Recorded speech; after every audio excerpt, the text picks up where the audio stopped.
Comment ça se met? Comment ça se met? T'as fait du one-man show ou pas? Vous pouvez essayer le casque si vous voulez. Oui. Je pense que il y a un sens, vas-y, t'as trouvé? Egunon, sail ofizialeko lehiaketatik kanpo dagoen entusable filmaren prentsaurrekoa egiteragoaz. Buenos días. Good morning. We're going to commence the press conference of the film of the official section outside of the competition, Intouchables. We've got the director Eric Toledano, Olivier Nakache, and we've got the actors François Cluzet and Omar Sy. And they are prepared to answer your questions. So first question, please. Who's going to ask the first question, please? Yes? Allons-y, la primera cuestión. Ahí está. Sí, un micrófono, por favor. Micrófono. Microphone. The first question is always the most difficult, and it has to do with how you approached it. The approach. What is... your people is excellent. I liked, my wife and I liked it very much. You're going to receive, is it going to receive a prize tonight? And thank you very much, Mr. Cluzet, and bravo to Omar, because your performances were great. Je peux répondre, François. J'ai rien compris, moi. J'ai pas entendu. En fait,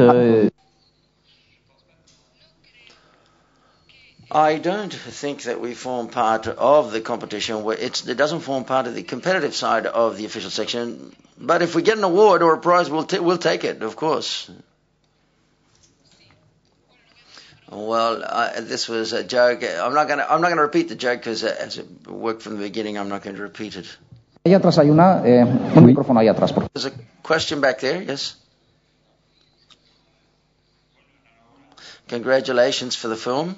And the truth is, it moved me quite a lot because of the social work that the film transmits for tetraplegics. The actor, I forget exactly the name of the character, Omar Sy. He treats Philippe like a human being. He doesn't treat him like a tetraplegic, and I think that's the key to the entire film. That is to say, he treats him as a human being with his virtues and his defects. And I think that's where it all lies, apart from what the film, which is a witty comedy, and there's a lot of humor, and also there's a lot of joking going on. So therefore, I repeat, congratulations for the film. Merci beaucoup. Allá atrás, creo que alguien quiere preguntar. Another question at the back. Yes, hi, good morning. Congratulations for the film. It's a subject matter which is so dramatic, it's quite difficult to make it a funny film, as you have. The important thing, I want to ask you whether the real protagonists inspired in the film are recognized in the film or not. To what extent do they recognize themselves? The real characters the movie is based upon. Yes, the real-life characters. Well, one of the two have already seen the film. Felipe Pozo di Borgo, the character on the wheelchair, and he did recognize himself in the film because we inspired ourselves upon that meeting between two people. That's what marked us. We saw a documentary a couple of years back on TV of this meeting between these two characters, and that's what made us feel like making this film. And the truth is, we have adjusted ourselves very much to reality, and Felipe Pozo di Borgo authorized us to adapt that part of his life only if we did it as a comedy, and that was a condition. It was his desire, shall we say, his wish, that it be made a comedy. So therefore the film, when he saw it, was a very moving experience for us. I would like to ask François Cluzet upon the difficulty of portraying a character who can't really express himself with his hands, and above all this, they say it's very difficult, he's got very little to express himself, only the expression of his face. Now, that was quite hard, therefore. So the question is whether you feel very tied and very limited. No, I didn't feel excessively tied down. How could I say? It wasn't difficult because, once again, when actors are on their own and it's difficult, the actor is the worst judge of his or her performance. Before that, we worked, the four of us together, before the shoot. What we did to try to break down the feelings, the counter feelings, and not only did we familiarize and get to know each other in the rehearsals, but we went to Essaouira in Morocco, seeing the character who I portray. The directors were quite clear-cut in what they wanted us to do. They're not going to say this, but I'm sure that they have a quality which is as follows. They truly supervise everything. They're very generous with it. They're also very generous, and they gave us a lot of trust and confidence, but they not only direct what is written down in the script, but they also seek further on when they're shooting the film or the different scenes, how to find how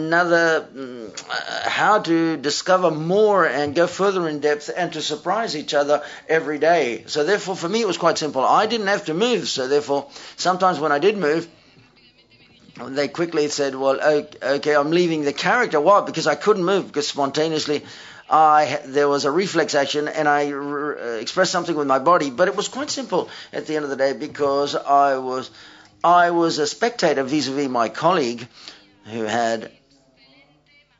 was magnificent in his portrayal. This person who helps a human being. One can be a tetraplegic but continue to be a human being, just as it was mentioned before. That's right. So therefore, I had my colleague who was looking at me, and there was no compassion or pity, but the objective was to make my character who was suffering enjoy himself, and thanks to him I was able to find how to portray this role, and the directors were very open and had an excellent attitude with us, so therefore it's been a pleasure to work with them. There was no difficulty at all. Sí. Hola, buenos días. Hi, good morning. Congratulations and thanks for the film that I liked very much. In Mar Adentro, a Spanish film, where there was a part where the protagonist flew through the sky and he allowed his imagination to fly. Here the protagonist also flies in a paraglider, and realistically, what do you think about this coincidence of the fact that the character also flies in a paraglider? Well, what we wanted to do above all was to be as faithful as possible to reality, and in reality, this character, Philippe, who we were with, who liked overcoming all hurdles and try to knock walls down almost, and to cross frontiers. And one of the things he said is he paraglided again at that place where he had the accident, which turned him into a tetraplegic. That drew my attention, and we wanted to shoot that moment as well. And in the documentary upon which the film is based, there are sequences of him flying in a paraglider. I remember in Mar Adentro, a film that also marked us quite a lot, albeit we had to approach it as a comedy, as I said beforehand. The first idea was a slight approach, a light approach to a very important story, but we wanted to shoot the paragliding scenes. It's untouchables. Or untouchable. It demonstrates metaphorically the idea of the film. That is to say, there's a given moment, that unique relationship allowed them to fly above any conventions and people, and to look at something as if they couldn't be touched, as if everything became small in their eyes. So therefore, the powerful thing about this relationship is that they both teach each other. They have grown together. They both grow together. Philippe told us when we met him that we mutually saved our lives. I'm not here to tell you, I can't tell you, I couldn't have told you this if I hadn't met them, but this sequence for us, the paragliding scene, is very important for us, and the parallelism that exists with mar adentro that may exist is that it's also a film which is a very powerful film upon the way in which one can be disabled, but when one's soul continues to function, it continues being a soul in itself. So therefore, while your head and your soul functions, everything functions. That's what we understood when we had met Philip Pozzo di Borgo. Congratulations, the film. I think not only did I like it, but I think the audience liked it. There was a long ovation at the end. And why didn't it enter into competition in the official section? That is to say, or it's a great film for the closing ceremony. Or I think the key of the film could be the good chemistry between both of the actors, who are fantastic, by the way. Could that be the key to the film? Alors pourquoi on n'est pas en sélection? Why aren't we in the official section? Well, I don't know. They're in the official section, but outside the competition. It is the closing ceremony. They are in the official section, but they're outside the competition. They don't compete. Sorry. It's difficult to respond this to you. Perhaps the distributor, our distributing company, I think we wanted to be in the, but if you want to give us a prize, like I say, we'll take it. Don't worry.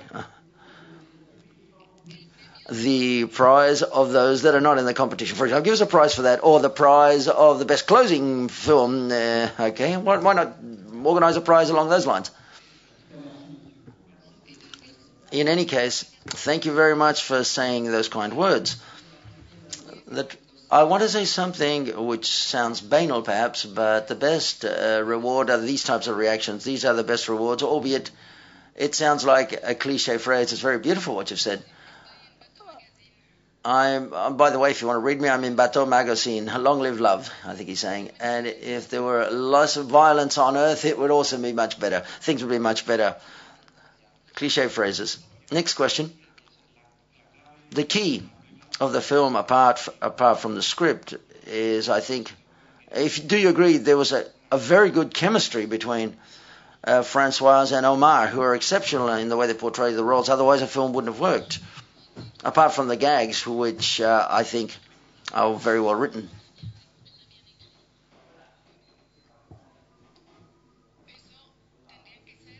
I think the actors should express their point of view here. Are you okay? Yes, I'm okay. Yes. We got along really well. And just like, as you said, there was good chemistry between each other. We were very comfortable with each other. And I was a bit afraid. I don't know how to... I was a bit very scared. Don't invent words. Well, I was a bit concerned because I don't have the same amount of experience as Francois has. Obviously, I knew Francois because of his career and his talent, and I was a bit concerned at the beginning. But Francois is an actor who's very generous, who gives a lot, and who works always as he's a team man. So therefore, he made me form part, or incorporated me into his team. I felt very comfortable. The directors, I know them quite well. I've worked in several films with them, so therefore I felt very well and very comfortable from the beginning. I enjoyed myself very much as well and had a lot of fun. And I let go, and I let myself go completely and got into my work. I agree with what Omar has said, but also I would like to add, and I believe, for example, that the power is based upon the power of our portrayals are based upon the script, and the script offered us situations that went beyond to what was described in the script. I think when actors are confident vis-a-vis the directors and trust the directors, they believe. Well, it's like a friendship. The cinema that's liked by the audience nowadays, it's a cinema where you don't portray, you live under. How can we live a love story or friendship as dense as this without playing the game, so to speak? when one has the good fortune of portraying a role in and friendship, the luck is to have a colleague that doesn't reject me, and I was quite fortunate to have in front of me a great actor, a very generous man who goes beyond being an actor, someone who's very elegant in the way he portrays his role, the way he dances, and the way he takes life, and each of the members of the team as well, or the whole crew and the directors. And I think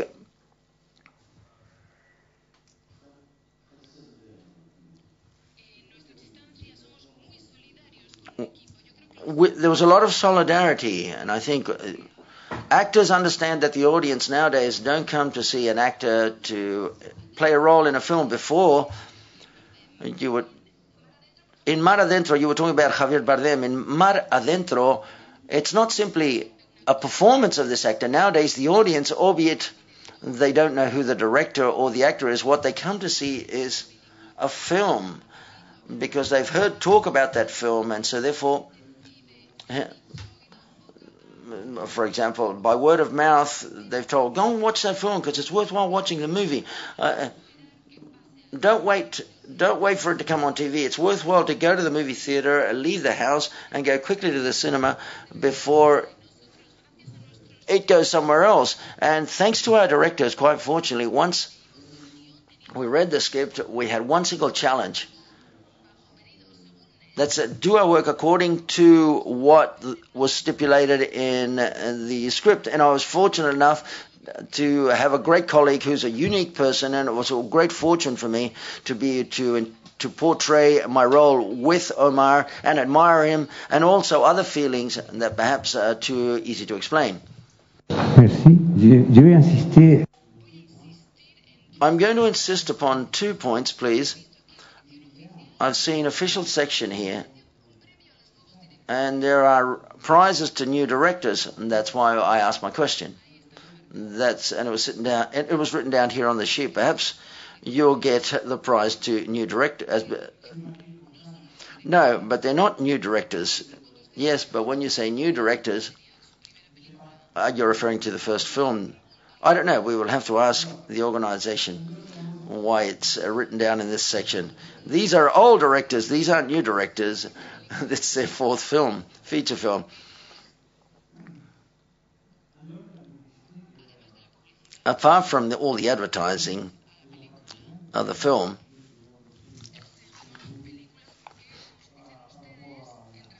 as you say, for example, as regards to the critics, you should go to the cinema before watching it on TV. But I would like to go back to Omar. My wife and I had a great time enjoying and laughing at the way he performed very spontaneously. Are you like that in real life? And at the end, give us a demonstration of how you dance?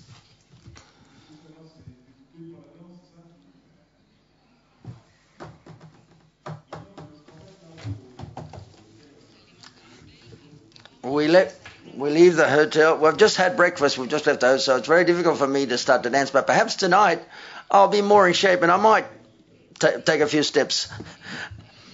In real life, he's not fun at all. He's not a nice guy. He's a bit of a sinister guy, really. Yeah, we've had to work a lot in that sense, but nevertheless, he made a lot of effort. And I'm very happy with the results. Hola, bueno, si no recuerdo mal. If I don't recall incorrectly, in San Sebastian, this is the world premiere of the film. Correct me if I'm wrong. I'd like to know, what does it mean for you guys, for that pressure of having a world premiere here in San Sebastian?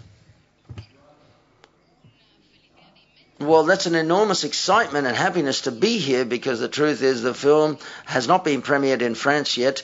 It's taking its first steps, and to take those first steps here in San Sebastian, it's a good birth, shall we say, to the film. For here, we have been warmly welcomed here by our distributors, and perhaps the audience, perhaps tonight. That's still a mystery, we'll see. But as regards to it being pressure or not, well, no, not yet.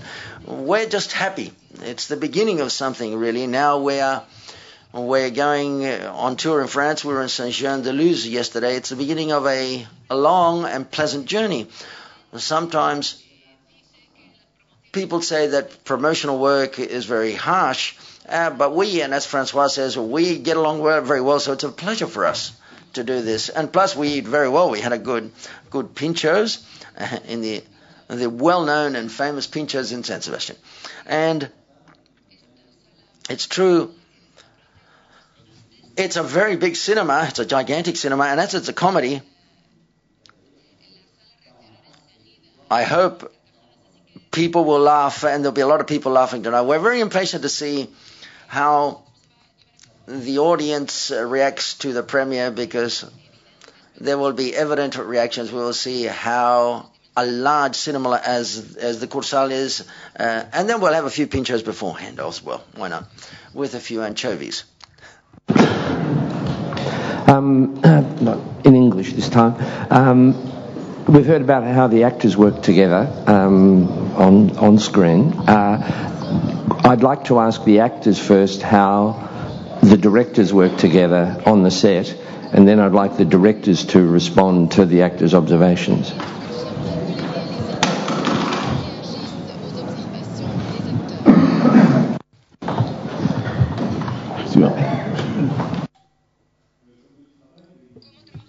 How do they work?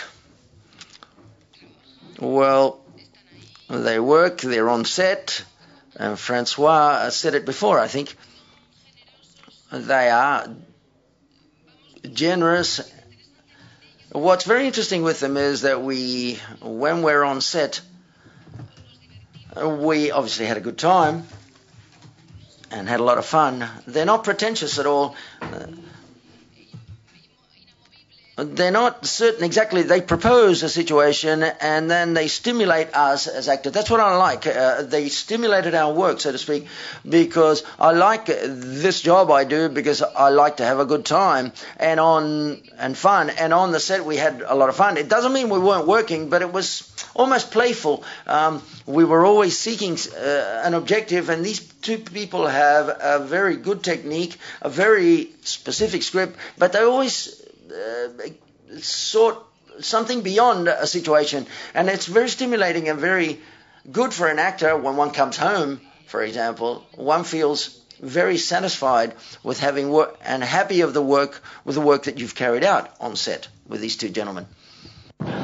Okay, I think that, well, I completely agree with what Omar has just said. They form a tandem, and as somebody said to me, I don't know whether it was yesterday or the day before, it's a tandem of actors in this case, confronting a tandem of directors. They have a lot of experience. They've been working together for many years, so therefore you can't... there are never incoherences, there are never adjustments between them both, and they work as a tandem. I believe that they have shown that they've been very efficient as a tandem. They have accepted the idea that they work better together than separately, and that corresponds to their character. They're people who individually don't have an enormous ego, so therefore an ego shared between two is something which is good for them. And this is a strong point, because the worst thing is to have a big ego. So that status that they have a status which is enormously creative and quite permeable. This is quite characteristic of them. And then they have a lot of trust in each other as well, and this is rebounds between them, and you never know who had the idea first, if you get what I'm saying. So therefore, and this for them is not important. What is important is how they link with the actors between them. And as Omar said before, to try to put the scene under a certain tension at a given moment, and what we can get out of that specific scene which we haven't drawn out yet. And to finish, I would like to say that they are two directors with whom it's very pleasant to work on set. When one is not excessively severe, quite often what happens is, or one can fall into sort of, what one could say, negligence or misunderstanding. But with them, that never happens on set. That is to say, they don't leave any loose ends at all. For us as well, in this tandem sort of approach, shall we say, well, quite often, as an actor, what happens, I say, well, okay, well, I don't know what to do. I look at the director and imitate what he wants to say because he's written the script. But in this case, it's a tandem that works perfectly. They say, therefore, as it works perfectly, we can't do our job worse than what they've done with their job. So in order to answer the way we look at the actors and what they've just said, there is a philosophy, nevertheless, that Francois has, and I like very much. And it's a very simple theory or philosophy, and that is as follows. What is said on the day of the shoot isn't a discussion that is installed one way. It all should be decided beforehand. So therefore, and this is something that we love to do. That's so we work a lot beforehand between us all, so that the day of the shoot, there are no discussions vis-a-vis where there are. These are things that are decided way before, and that's what I'm trying to say. And almost certified or adjusted perfectly. We can improvise later or take the scene a bit further, but on that day, we're not going to shoot it again. On that day, we've got to apply something which we've worked upon way beforehand. And secondly, in a script or in a project for a film, when we've already chosen the cast, we've selected a significant part of the possibilities of achieving success. And in this case, the social dimension of the suburbs in France was shown. And obviously we've got the role that Omar portrays, represents a reality. He knows that world from the inside, so therefore he knows what that's about, to live in that world. So therefore it's unthought of to fool the audience with a character who's going to portray. I'm going to imagine what it's like to live in the outskirts of whatever it is city. No, he's got to know from his innards. So therefore nobody in France could do that. And I must say that in 2005, that residential, it forms part of the landscape not only of France, but these also exist in England, for example. Every time there's a social movement, you always go to the outsides of these new popular, shall we say, not residential, but the outskirts and these districts in the outskirts of a city. So in this case, it's an actor who's lived that, and he's also untouchable. This is what moved us as well. Disability, suburbs, these are complex issues, undoubtedly, that everyone says, oh, what's going to happen? We're going to fall into a melodrama situation. We're going to deal with, it's going to be political. But no, these are two people that have come along for the ride, and they touch something which is untouchable. That's to play a tetraplegic, and it's not only to simply play the role, but to be audacious at the same time. They're very brave, and this is something that is done during the casting. Francois, we know that he's got the possibility of following us in this sense and in this entire process. And from the outset, we always choose him and nobody else, and Omar as well. This work forms part of the constitution of us as a tandem and them as a tandem. As we're in Spain, perhaps you don't know the potential distance that may exist, but when you see these two people in the cast, these two different people, there's a paradox exists. They say they accepted, both of them, to participate in this project. They don't have the same style, they don't have the same prior experience, but they've accepted to accompany us in this project. And for me, 90% of the work was already done. And then the idea was to follow the same direction, but that was already a very important first step. The soundtrack, I'd like to ask you, of mixing that classical music with funky music, so on, was that all? That was to reinforce the idea of the film, that the very different worlds can connect and link perfectly? Yes. We had a lot of fun making this film, obviously, and as Francois said, we had a list of songs, and we said, what does one possess that the other character doesn't have. Then we have music, contemporary art, and so on. And we had a lot of fun with all of those works of art. We go to exhibitions and we ask ourselves, well, what's all this contemporary art about? So we thought it was a lot of fun. It was quite fun to see how Omar painted. And this film, like in previous films that we've made, are quite musical. That is to say, we wrote the films with headphones on, with the music on, basically, face to face. Ludovico Di Boni is the music is from, and we always bore in mind this music every time, and funk as well. So therefore, that music that we chose is music that we've grown up with, and we like it, and we love it. We love to see Omar dancing. So therefore, it was a great pleasure. It's movement music. That's the interesting thing. When he dances, he has a lot of movement vis-a-vis the immobility of the other actor, and he expressed that music. I believe expressed it very well. Francois says something. He says sometimes in cinema, what's more intense is the most intense way of portraying something is to transmit something without doing something. So therefore, it's much easier for you to understand it with the music. That's why we had all the lighting, the clothes, the wardrobe.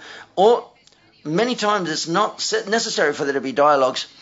A look can transmit everything at a given moment. So therefore, and I like people to not explain things to me, just to show them to me. And music allows you to do this. Another question. In the shoot, there was a complicated moment, I imagine, for example. In the paragliding scene, I imagine that was quite complicated during the shoot. That's the question. C'est vrai que techniquement, c'était compliqué. Well, technically it was complicated, but then once all of that was adjusted, was it complicated for you guys? Well, no. I loved to shoot that scene. What's great about cinema is you do things that I would never have done on my own in my day-to-day life. I'd never been in summer camps. I've been to summer camps when I was a kid, but I've never paraglided, so I loved it. I enjoyed myself enormously. It was a great pleasure.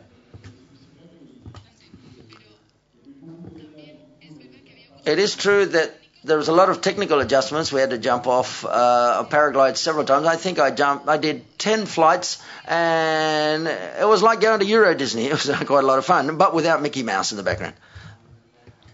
Hi, good morning. Francois, I'd like to ask you a question, Francois Gluzin. What's the most difficult scene for you to portray for an immobile position? Perhaps did you take Al Pacino in Essence of Woman as a role model to portray your character? I recall that the scene that most concerned me, if I recall correctly, was when I read the script. I laughed quite a lot. I thought, well, it's a fun comedy. It's very fine. And there's a lot of talent in that script. And like an imbecile, I only had one thing in my mind, and that was to make people laugh. That's what I thought. And then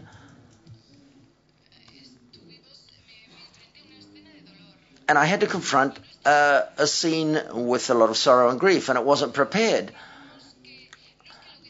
And it's not that I'd forgotten about it, but the comedy had submerged those scenes with grief, and when I had to... I don't like to fool people when I portray my roles, and I wasn't a disabled person. I had to carry out a physical exercise to try to transmit something that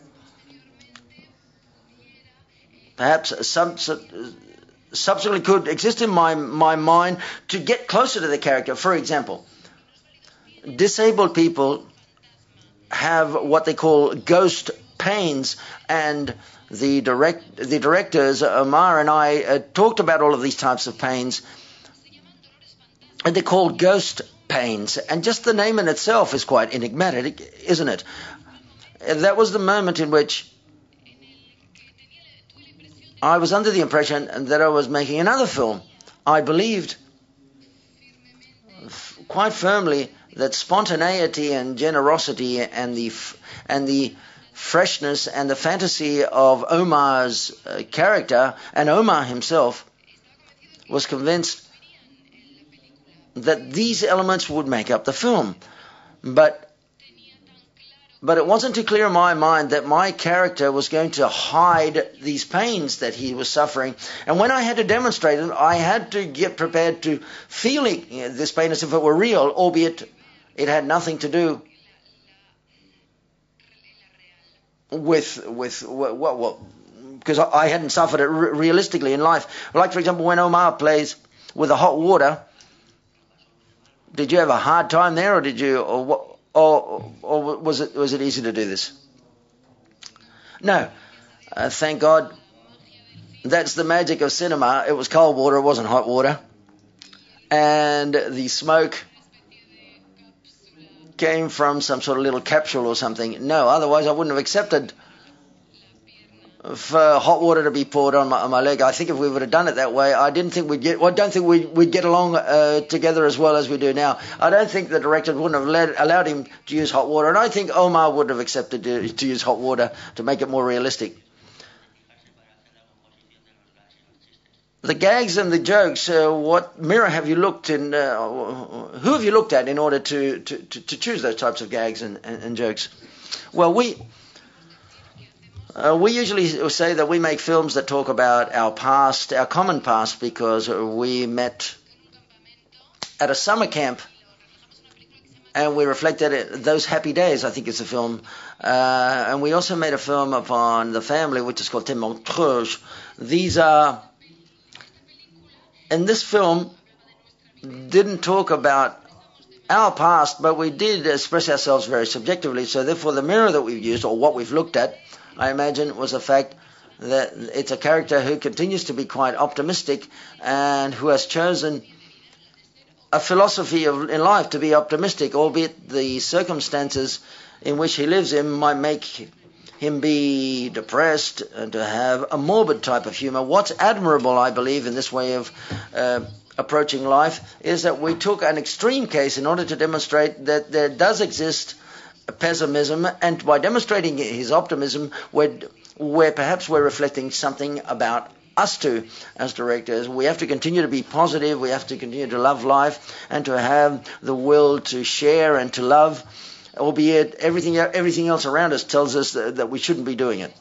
And in this sense, or tells us all the contrary, in this sense, I think that's where we feel most reflected, as if it were a mirror vis-a-vis the film. Yes, I completely agree.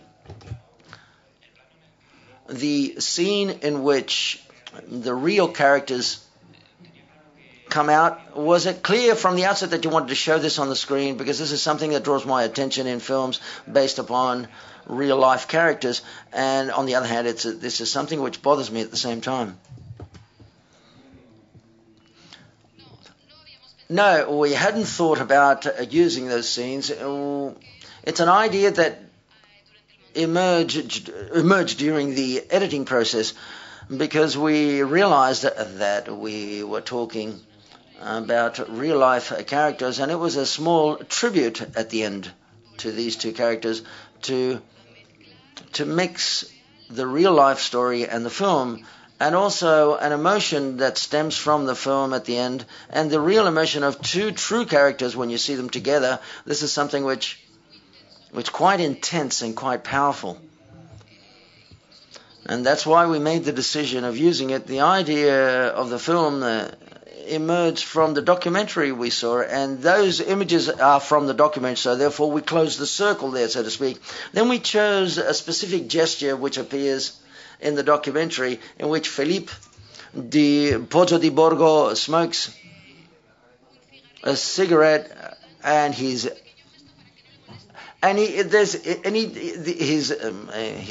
person who's helping him, that's the character that Omar portrays, waves his hand so that the smoke doesn't get in his eyes. Sometimes you think it's quite incredible, a tetraplegic who's super extremely wealthy, and on the other hand you've got this young man from the suburbs. So therefore, on the one hand, there was an oniric or bucolic, shall we say, side to it. What we wanted to demonstrate that there was a real-life basis to it, and showing the real-life characters at the end, we reminded people, we're not Walt Disney who's talking about a magnificent story and where everything is beautiful and full of hope. No, we just simply have told a story which, in the core of it, has a lot of values at the same time. We couldn't invent it at all, because otherwise we would have said, how naive you two directors are, and we would have been called naive, I think. So therefore, we wanted to put these two characters into the center of our inspiration when we told the story. I understand that it may bother you, because obviously it may seem a bit demagogical, but you know, in cinema, it's quite more regular to rob the life of people and never just tell stories about them. So therefore, on the contrary, I love the idea that we showed those scenes of the real life characters, of the people that we portray in the story, because at the end of the day, if it weren't for them, we wouldn't have a story. And if it wouldn't have been the generosity too, if without the generosity of these people that demanded that the film be a comedy, without them, the beauty of this film wouldn't have existed. Thank you very much to all of you.